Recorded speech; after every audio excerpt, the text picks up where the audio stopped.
Hello, good afternoon दोस्तों। मैं रहीम sir, MR classes से। आज ये वीडियो मैं इसलिए बना रहा हूँ कि अधिकतर लोगों का 11th का और 9th का रिजल्ट आ चुका है। तो हम लोगों को अब नई क्लास जैसे 12th और 10th में एडमिशन लेना है। इससे पहले मैं आप लोगों को ये बताना चाह रहा हूँ, क्योंकि अब जो जनरली स्टेट बोर्ड यानी एमपी बोर्ड का जो सिलेबस है वो जो रिड्यूस कर दिया है, और जो नए पैटर्न पे एग्ज़ाम्स हो रही हैं वो कोई इतनी आसान नहीं रही जैसी पहले एग्ज़ाम्स होती थी। तो उसको हम पहले उसके कठिन होने के पीछे क्या रीज़न है उसको समझते हैं। सबसे पहला रीज़न है कि एक तो जो पेपर है वो सेट में आते हैं। कोई ठीक है, सेट में आते हैं, क्वेश्चंस तो सेम रहते हैं, लेकिन दूसरा बड़ा कारण है कि पेपर है वो सीधे-सीधे उसमें क्वेश्चंस नहीं रहते। सारे जो क्वेश्चंस होते हैं वो अंडरस्टैंडिंग बेस के होते हैं। बहुत गिने-चुने क्वेश्चंस ही ऐसे होते हैं जो डायरेक्ट आपको मिले।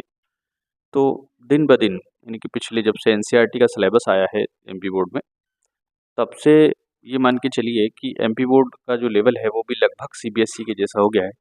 यानी कि आपकी जो एग्ज़ाम्स हैं वो अंडरस्टैंडिंग बेस्ड है। तो इसके लिए आपको 10th और 12th दोनों ही चीज़ों को बहुत ही अच्छे लेवल पे आपकी प्रिपरेशन होना चाहिए। तो अब प्रिपरेशन अच्छी होना चाहिए, इसके लिए आपको ये मान के चलिए कि जो सीबीएसई वाले जो बच्चे पढ़ते हैं उस लेवल का ही पढ़ना पड़ेगा। सीबीएसई वाले जो बच्चे पढ़ते हैं वो उसके लिए आपको जो बेसिक बुक बनानी पड़ेगी अपना बेस, वो एनसीईआरटी से पढ़ना पढ़ना पड़ेगी। और अधिकतर लोग जो क्या करते हैं कि हम गाइड से पढ़ते हैं या किसी परीक्षा बोर्ड या परीक्षा अध्ययन से पढ़ते हैं, तो अब ऐसा नहीं चलेगा। अब हमें क्या करना पड़ेगा, एनसीईआरटी की अंडरस्टैंडिंग के बेस पर अच्छे नोट्स से, अच्छे इंस्टीट्यूट से पढ़ना पड़ेगा। इन सब चीज़ों को ध्यान में रखते हुए एमआर क्लासेस में 10th और 12th की ऑफलाइन क्लासेस, ऑनलाइन के लिए तो अपने पास प्लेटफॉर्म या बेसिक इंफ्रास्ट्रक्चर मौजूद नहीं है अभी फ़िलहाल तो। तो ऑफलाइन क्लासेस ईद के जस्ट बाद 15th अप्रैल से स्टार्ट करने का प्लान चल रहा है।